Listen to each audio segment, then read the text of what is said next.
यीशु मसीह के ज़िंदा जलाली और पुरफज़ल नाम में आप सभी की सलामती हो। आए हम खुदाम के ज़िंदा पाक कलाम में से तलावत करेंगे।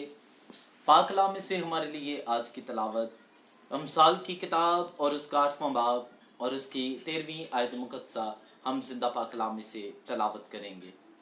पाक कलाम में यूँ मरकूम है, खुदाम का खौफ बदी से अदावत है, गरूर और घमंड और बुरी राह और कजगो मुँह से मुझे नफरत है। कलाम खुदा का पढ़ा और सुना जाना हम सभी के लिए बाइस से बरकत हो, आमीन। मेरे अजीजों, आज हम गरूर के हवाले से बात करेंगे। यूनानियों का मसीह यीशु से 4 सदियों पहले ये उनकी तालीम थी। उनका कहना यह था कि गरूर एक खूबी है, गरूर एक सिफ्त है, लेकिन यीशु मसीह ने उस तालीम को बताया कि गरूर एक खूबी नहीं बल्कि ये खुदा के ज़ुर, नाफरमानी और गुनाह है।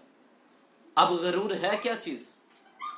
गरूर के लिए इब्रानी के जो 2 अल्फाज इस्तेमाल किए गए हैं उनके मानी ये है, अपने आप को ऊंचा समझना या अपने आप को बड़ा बनाना। गरूर इंसान को जीने नहीं देता, उसकी गलती पर उसे छोटा बनने नहीं देता।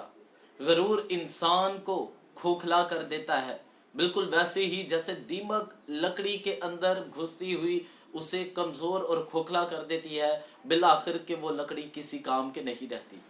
ये गरूर ही है जिसने सुबह के रोशन सितारे यानी लूसीफर को उसने शैतान बना दिया, इब्लीस बना दिया और उसे उसके अच्छे बेहतरीन मकाम से, खुदा की हुजूरी से उसे गिरा दिया।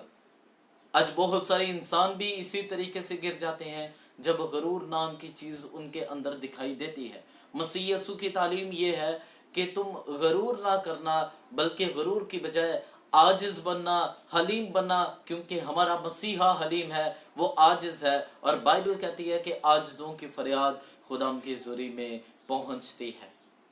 जिस किसी शख्स ने गरूर किया है उसके गरूर ने उसे गिराया है, और ये गरूर एक ऐसी नाकामी है, ऐसी कमज़ोरी है इंसान के अंदर जो उसे खुदा का मुनकर भी बना देती है। जब कोई शख्स गरूर करता है तो वो मसीह यीशु की तालीम पर नहीं, खुदाम की तालीम पर नहीं, बल्कि इब्लीस की राह पर चलता है, वो इब्लीस के बहकावे के अंदर है।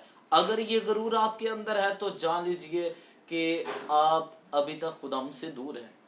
और खुदाम का रूहुल कुद्स जब आपकी ज़िंदगी में काम करेगा तो ये गरूर आपके अंदर से मिट जाएगा और आजिज़ी, फरोतनी, हलीमी आपकी ज़िंदगी के अंदर काम करेगी। मेरे अज़ीज़ों, आज हमें इस बात को जानने की ज़रूरत है, क्या हम मसीह यीशु की तालीम मुबारका के मुताबिक चल रहे हैं? क्या हम गरूर से भरे हुए तो नहीं? क्योंकि गरूर ना तो इंसान को झुकने देता है, ना उसे तौबा करने देता है, और जो कोई शख्स तौबा करता है वही खुदाम की कुर्बत में रहता है। और गरूर आपको तौबा करने नहीं देता, ये जीने नहीं देता इंसान को, ये उसे बड़ा बनाए रखता है। और जिस किसी शख्स के अंदर गरूर होता है वो अपने आप को बड़ा समझता है और दूसरों को छोटा और हकीर। अगर आप बड़ा बनना चाहते हैं तो मैं खुदा का खादम होते हुए आपसे दरख्वास्त करता हूँ, कलाम खुदा की इस तालीम पर गौर कीजिए। गरूर के साथ बड़ा ना बनिए बल्कि आजिज़ी के साथ बड़ा बनिए। यीशु मसीह ने फरमाया, अगर कोई तुम में बड़ा बनना चाहे तो वो खुद को छोटा बनाए, और जो खुद को छोटा बनाता है वही खुदाम की बादशाही में बड़ा खवाएगा। आज अजीज़ों, गौर तलब बात यह है कि इस गरूर नाम की चीज़ को, जो खुदाम की तरफ से नहीं है, ये इब्लीस की तरफ से है, जो उसने इंसान के अंदर इस कमज़ोरी को, इस गुनाह को उसने दाखिल कर दिया, ये उसकी तरफ से है। इस गरूर नाम की चीज़ को अपने अंदर से निकालें और सबको एक बराबर समझे। जो खूबियाँ, जो सिफ़ात आपके अंदर हैं, खुदा ने दूसरे लोगों को भी इन्हीं खूबियों से नवाजा है। और इसी बात को जानते हुए इस गरूर का साथ छोड़िए, आजिज़ और हलीम बन जाइए। खुदाम की कुदरत का मसा आप पर छा जाएगा। खुदाम इस कलाम के वसीले से आप सभी को बरकत और फजल अता फरमाए, आमीन।